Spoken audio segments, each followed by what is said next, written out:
Patriarcas e Profetas. Na linguagem de hoje, Os Escolhidos, capítulo 24, a primeira Páscoa. Quando Moisés fez o pedido de libertação de Israel ao rei do Egito pela primeira vez, ele advertiu o faraó de que poderiam cair as mais terríveis pragas. Israel é o meu primeiro filho, e eu já lhe disse que deixe o meu filho ir para prestar-me culto. Mas você não quis deixá-lo ir, por isso matarei o seu primeiro filho. Deus tem um terno cuidado pelos seres formados à sua imagem. Se a perda de suas colheitas, de seus rebanhos e do gado tivesse levado o Egito ao arrependimento, os filhos não teriam sido atingidos. Como a nação resistiu até as últimas consequências à ordem divina, o golpe final estava pronto para ser dado. Moisés tinha sido proibido de aparecer novamente na presença do faraó, sob pena de morte. Entretanto, uma vez mais veio diante dele com a terrível mensagem. Assim diz o Senhor: por volta da meia-noite passarei por todo o Egito. Todos os primogênitos do Egito morrerão, desde o filho mais velho do faraó, herdeiro do trono, até o filho mais velho da escrava que trabalha no moinho, e também todas as primeiras crias do gado. Haverá grande pranto em todo o Egito, como nunca houve antes nem jamais haverá. Entre os israelitas, porém, nem sequer um cão latirá contra o homem ou animal. Então vocês saberão que o Senhor faz distinção entre o Egito e Israel. Antes de executar essa sentença, o Senhor deu instruções aos filhos de Israel, por meio de Moisés, a respeito de sua partida no Egito e sobre como poderiam se prevenir contra o juízo que estava para cair. Cada família, sozinha ou reunida com outras, deveriam matar um cordeiro ou um cabrito sem defeito e com um feixe de hisopo espalhar o sangue nas laterais e nas vigas superiores das portas das casas, para que o anjo destruidor, ao vir à meia-noite, não entrasse ali. Deveriam comer a carne assada com pão sem fermento e ervas amargas naquela noite, conforme Moisés os orientou. Cinto no lugar, sandálias nos pés e cajado na mão, comam apressadamente. Essa é a Páscoa do Senhor. O Senhor declarou ainda: naquela mesma noite passarei pelo Egito e matarei todos os primogênitos, tanto dos homens como dos animais, e executarei juízo sobre todos os deuses do Egito. Eu sou o Senhor. O sangue será um sinal para indicar as casas que vocês estiverem. Quando eu vir o sangue, passarei adiante. A praga de destruição não os atingirá quando eu ferir o Egito. Para celebrar esse grande livramento, Israel deveria realizar a festa da Páscoa todos os anos, por todas as gerações futuras. E o sacrifício da Páscoa ao Senhor, que passou sobre as casas dos israelitas no Egito e poupou nossas casas. A Páscoa aponta para Cristo.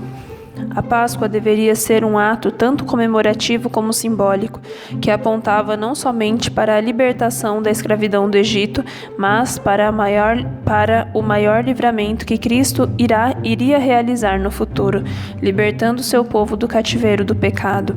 O cordeiro do sacrifício representa o Cordeiro de Deus, em que está a nossa única esperança de salvação. O apóstolo Paulo assim escreveu: pois Cristo, nosso Cordeiro Pascal, foi sacrificado. Não bastava que o Cordeiro da Páscoa fosse morto, seu sangue deveria ser aspergido nos portais. Da mesma forma, os méritos do sangue de Cristo devem ser aspergidos em nossas vidas. Devemos crer que Ele não somente morreu pelo mundo, mas que morreu por nós individualmente. O hisopo simbolizava purificação. Purifica-me com hisopo, e ficarei puro. Lava-me e serei mais branco do que a neve serei. O cordeiro deveria ser preparado inteiro. Nenhum osso poderia ser quebrado, assim como nenhum osso do Cordeiro de Deus que morreu por nós seria quebrado. A carne deveria ser comida. Não basta crermos em Cristo para o perdão dos pecados. Pela fé, devemos receber constantemente a nutrição espiritual que dele provém, por meio de sua palavra. Cristo disse: se vocês não comerem a carne do Filho do Homem e não beberem o seu sangue, não terão vida em si mesmos. Todo aquele que come a minha carne e bebe o meu sangue têm a vida eterna. As palavras que eu lhes disse são espírito e vida. Os seguidores de Cristo devem receber a palavra de Deus em si mesmos para que ela se torne a força que lhes move, a vida e as ações. Pelo poder de Cristo, devem ser transformados à sua semelhança e refletir os atributos divinos. O cordeiro tinha que ser comido com ervas amargas, representando a amargura da escravidão do Egito. Da mesma forma, quando nos alimentamos de Cristo, devemos fazê-lo com arrependimento no coração por nossos pecados.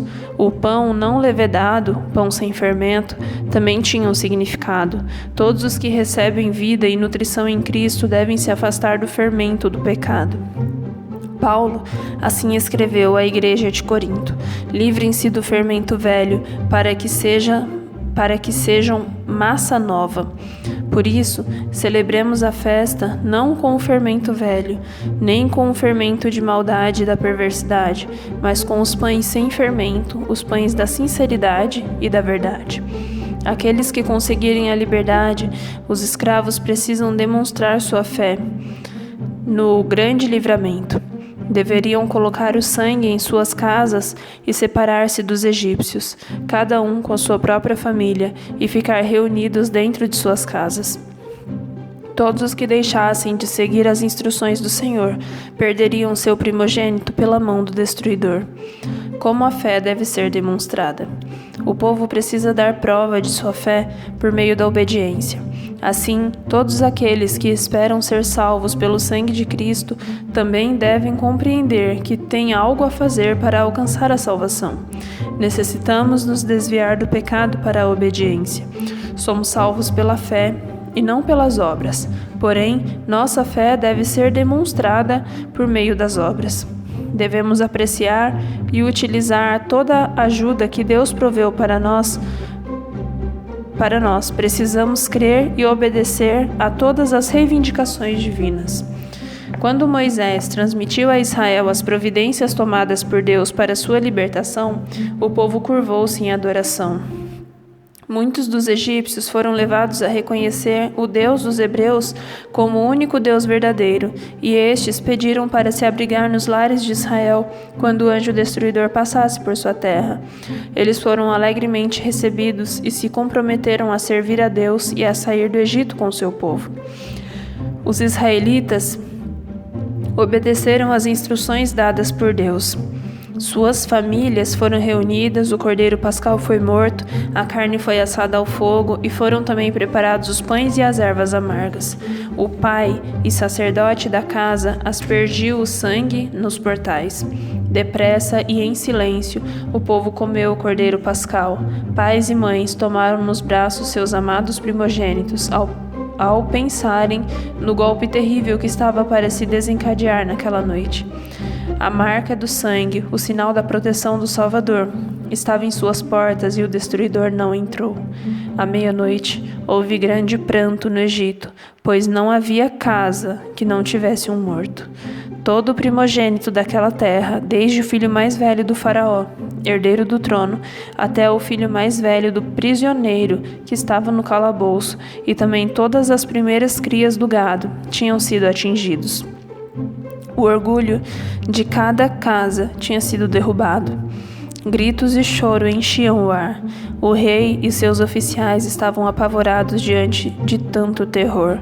Com a arrogância lançada em terra, Faraó mandou chamar Moisés e Arão e lhes disse: saiam imediatamente do meio do meu povo. Vocês e os israelitas vão prestar culto ao Senhor, como vocês pediram, e abençoem a mim também.